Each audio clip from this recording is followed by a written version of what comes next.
The day began like any other in Brisbane. Hannah Clark secured her 3 children in the car for the routine school drop-off. But within moments, everything took a horrific turn. A man washing his vehicle heard her terrified screams. A driver passing by saw her engulfed in flames as she tried to flee. A neighbor hurried over with a fire extinguisher, only to witness the car erupt in an explosion. What was unfolding? Why was Hannah crying out for her children? And who was the man beside her clutching jerry cans of fuel? This was no accident. It was something far more sinister. A nightmare that had been escalating for years. Hannah Clark was born on September 8, 1988, in Brisbane, Australia, to her devoted parents, Sue and Lloyd. From the start, she was known for her bright, outgoing nature and boundless energy. She had an effortless way of lifting people's spirits, and even as a child, she dreamed of becoming a mother. She was deeply connected to her younger brother, often stepping into a protective, caring role as the older sibling. Gifted in athletics, Hannah became a standout in trampoline gymnastics, representing her state by the age of 16. Her strong leadership became evident in her final year of school, when she was selected as school captain, a role reserved for students admired and respected by their peers. After finishing school, she followed her passion for helping young people, teaching children's gymnastics at the Police Citizens Youth Club. She met Rowan Baxter while working there when she was 20 and he was 31, a meeting that would ultimately alter the course of her life. Rowan, born on May 9, 1977, in New Zealand, had grown up amid turmoil and uncertainty. His father's imprisonment during his early years left a lasting mark on his childhood. Family members remembered Rowan as a volatile child with a disturbing streak of cruelty. One cousin even admitted to being afraid of him, linking his behavior to a deeply ingrained family history of misogyny.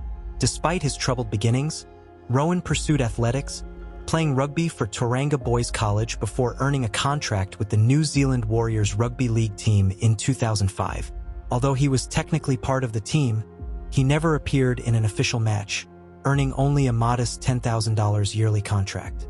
Even so, he often introduced himself as a former professional rugby player, using the title to elevate his reputation in both personal and work environments.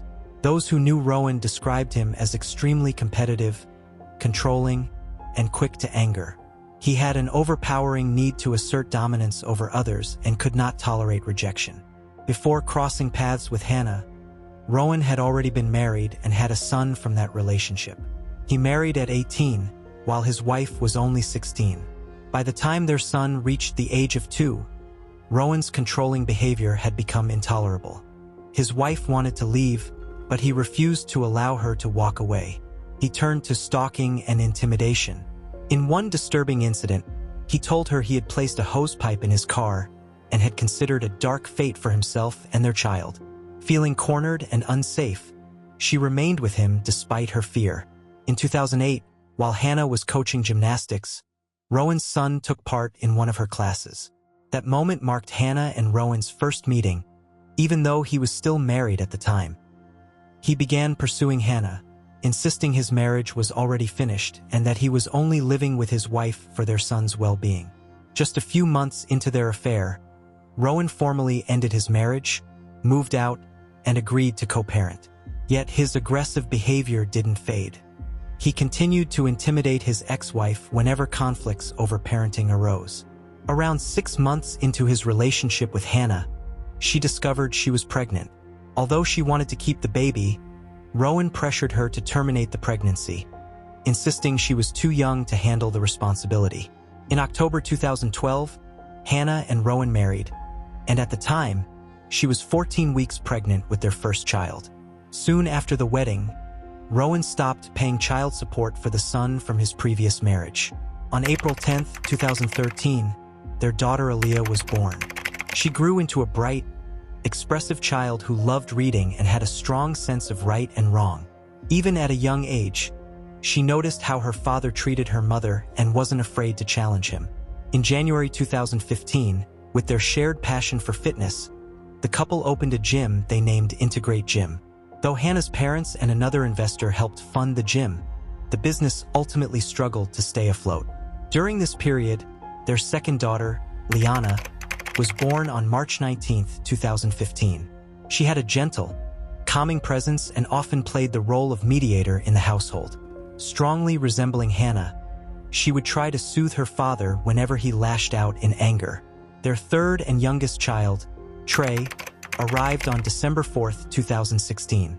Trey, deeply attached to his mother, loved to run and play but was most content when close to her. As the years went on, Rowan's behavior grew even more controlling and hostile. His possessiveness over Hannah only intensified. He further curtailed her independence by insisting they share a joint Facebook account, refusing to let her have one of her own. Gradually, he cut her off from her previously close family, severely limiting her contact with them. His need for control extended to the children as well. If they didn't tidy up quickly enough, he would throw their toys away. He canceled activities they looked forward to as a way to punish Hannah. Once, after an argument, Rowan left the house with the children in tears. Hannah called her mother to talk, but later Rowan confronted her and repeated the entire conversation back to her, word for word. When she asked how he knew, he told a coworker he had accidentally left his phone recording. The coworker expressed concern, pointing out that secretly recording Hannah was wrong, but Rowan brushed it off. He also exerted control over their intimate life, demanding daily compliance, and if she refused, he would provoke arguments that made her life unbearable. In one especially frightening incident, he smashed her watch in a violent outburst before storming out of the house. Terrified that he might harm himself, Hannah called her mother in a panic. Fearing the worst, her parents drove around Brisbane searching for him. When Rowan eventually returned, he claimed he had gone to a church parking lot and had come close to ending his own life. By November 2019, Hannah had reached her limit. Desperate to get away, she reached out to a family violence resource center, sharing her fears and her uncertainty about how to leave safely, convinced that Rowan was watching her every move. With their help, she formed an escape plan. In December 2019, she put it into action. Taking only what she absolutely needed, Hannah picked up Aaliyah from school and went directly to her best friend's home. She left her phone in the car, believing Rowan was tracking her movements. The following day, she moved into her parents' home. On December 4th, Rowan contacted Relationships Australia, an organization that supports families in crisis. They offered him a counseling session for December 10th, but he never confirmed or showed up. 10 days later, on December 14th, he went to his doctor and revealed that Hannah had left him and taken the children. He admitted he struggled with control and broke down crying as he expressed regret for his behavior. He returned on December 16th for a mental health appointment and was prescribed temazepam, a medication commonly used for sleep problems. Meanwhile, on December 6th, Hannah pursued legal protection. She went to the police, where she was advised to apply for a domestic violence order against Rowan. But she hesitated, fearing that taking legal action might provoke him further. Despite her worries, Hannah kept communicating with Rowan, hoping he would stay involved with the children. He continued to manipulate her, urging her to think of the kids and suggesting she was damaging them by leaving. He also began telling her parents that she was mentally unstable, claiming he had done nothing wrong. This turned into an exhausting cycle. Rowan would promise to bring the children back, then change his mind at the last moment, sending Hannah into a state of panic. His harassment escalated, mirroring the behavior he had shown in his previous marriage. He began appearing without warning, letting himself into her parents' home and stalking her. On December 26, 2019, he was supposed to return the children after having them for the day. When Hannah arrived to collect the children, he hurled Liana into the front seat of his car and sped away. A concerned bystander who witnessed the scene flagged down a nearby police car. Officers spoke with Hannah, but without formal custody orders, they had no legal authority to intervene. They tried contacting Rowan and even went to his home, but he was nowhere to be found. Later that night, he FaceTimed Hannah and issued a demand, claiming he would not return Liana unless she ended a supposed affair. Exhausted and overwhelmed, Hannah reached out to her lawyer, who prepared a formal letter insisting on Liana's return. As police grew more alarmed by Rowan's behavior, they decided to proceed with a domestic violence order on Hannah's behalf, even if she wasn't yet ready to file one herself. Officers eventually found Rowan at his home just as he was putting Liana into his car. They informed him about the court order, which barred him from coming within 300 feet of Hannah or the children until a hearing could decide permanent custody. Police then took Liana into their care and brought her back to Hannah. Rowan was forbidden from contacting any of them until January 4, 2020, when they were all scheduled to appear in court. During a welfare check, officers noticed that Liana seemed frightened. Since the abduction, she had developed intense separation anxiety and refused to let her mother out of her sight. Authorities advised Hannah to take the children to child-aware psychology for support, though they never ended up going as part of the police process. Hannah submitted a detailed statement outlining the abuse she had suffered. She explained that Rowan pressured her into having sex with him every night while verbally degrading her. He would insult her, calling her disgusting and comparing being intimate with her to, in his words, having sex with a bucket. Hannah also revealed that she had long feared for her life and her children's safety. Rowan had described, in disturbing detail, a plan to kill his ex-wife, their son, and himself. This left Hannah terrified that he might attempt something similar with her and the children. More evidence of Rowan's troubling behavior appeared on social media. In several videos he posted, he played dangerously rough with the kids, at times crossing into outright violence. In one especially disturbing clip, he forced them into an ice bath while little Trey cried uncontrollably. Despite all of this, Rowan continued twisting the story to suit himself, even as Hannah submitted her statement. He contacted the police, insisting that he was the one who felt threatened by her. On December 29, 2019, Rowan attended his first counseling session as part of what he portrayed as mental health treatment. According to session notes, he admitted to issues with jealousy and acknowledged that Hannah had left because of his controlling behavior. Yet no thorough family violence risk assessment was done. The session focused mostly on simple coping strategies like breathing exercises, failing to address the seriousness of his actions. His mental health evaluation suggested moderate depression and anxiety, and he denied having any intention of harming himself or anyone else. On December 31st, he returned for another session, where he mentioned that a protection order had been placed against him. He claimed Hannah had invented everything and said he was heartbroken over being kept from his children. Notes from the session show that he and the counselor talked about the emotional toll of being separated from his kids. Yet once again, no formal risk assessment was carried out. Rowan continued with counseling, returning on January 6th. That day, he complained that their gym had closed and blamed Hannah for discussing their private matters, which he believed had damaged his reputation. He said he wanted joint custody of the children despite the growing concerns. Still, no risk assessment was performed, and the session focused only on helping him cope by trying new activities. On January 8th, their case went before the court. Rowan contested the domestic violence order, but the decision ultimately went in Hannah's favor. The court ruled that he was forbidden from committing any form of family violence, exposing the children to harm, approaching within 300 feet of Hannah's home, or contacting her for any reason unrelated to the children. Ignoring the setback, Rowan sought legal guidance from a men's legal service on January 17th. He claimed he feared Hannah and believed she intended to take the children and vanish, cutting him out of their lives entirely. Meanwhile, his behavior grew even more disturbing. He began showing up at the same cafes and stores as Hannah, encounters that happened far too often to be coincidence.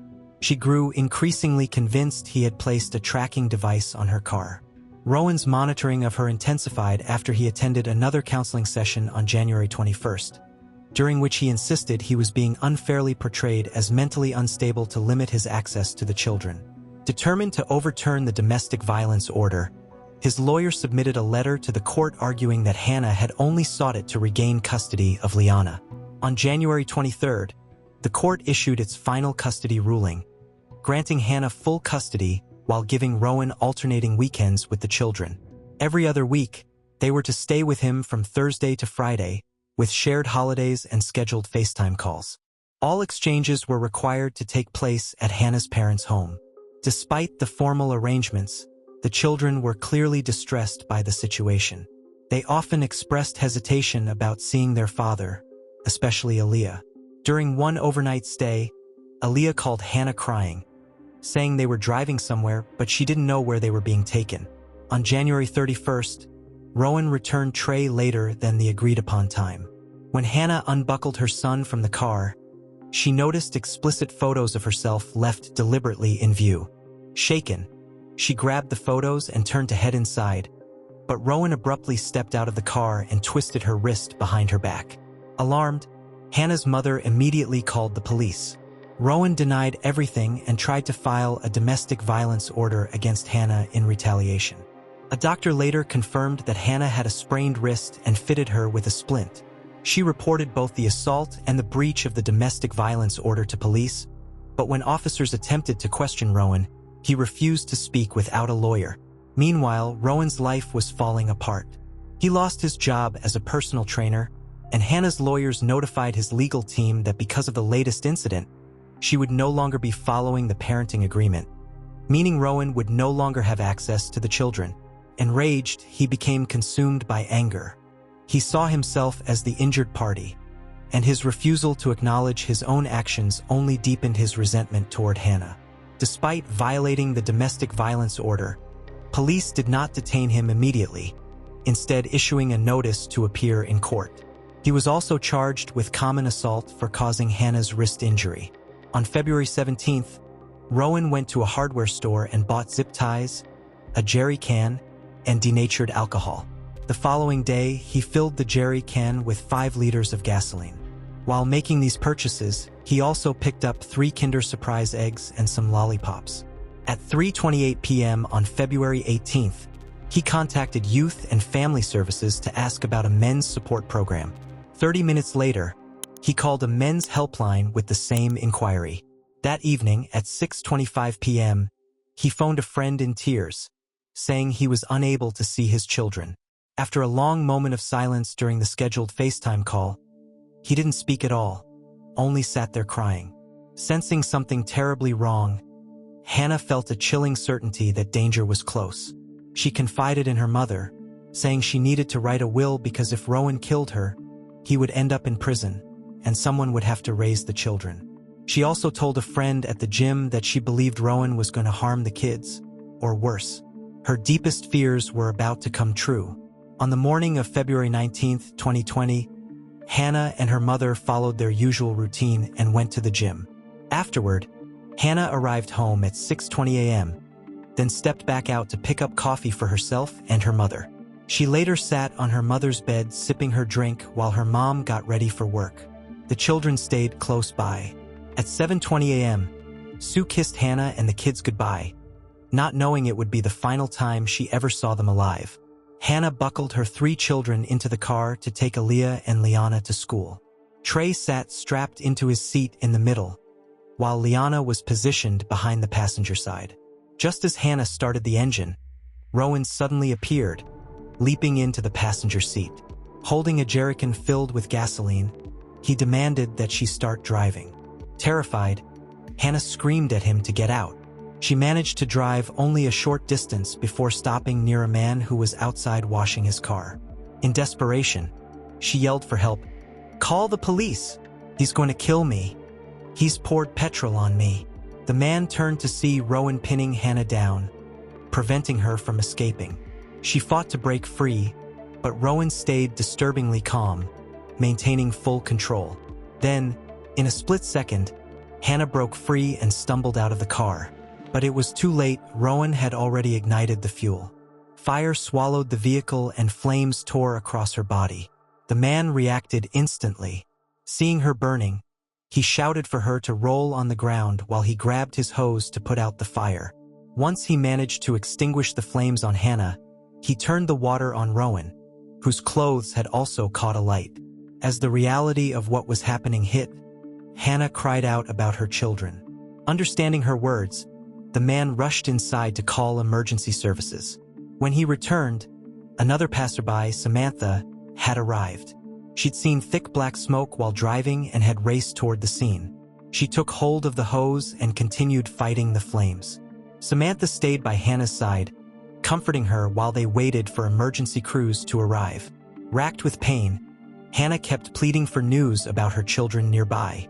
Another neighbor, Carrie Fernandez, heard Hannah's anguished screams the moment she noticed the burning vehicle. She immediately called for help and stayed on the phone with dispatchers as she watched the scene unfold. Moments later, the car burst into a massive fireball. Carrie grabbed a fire extinguisher and ran toward the vehicle, desperately attempting to beat back the flames.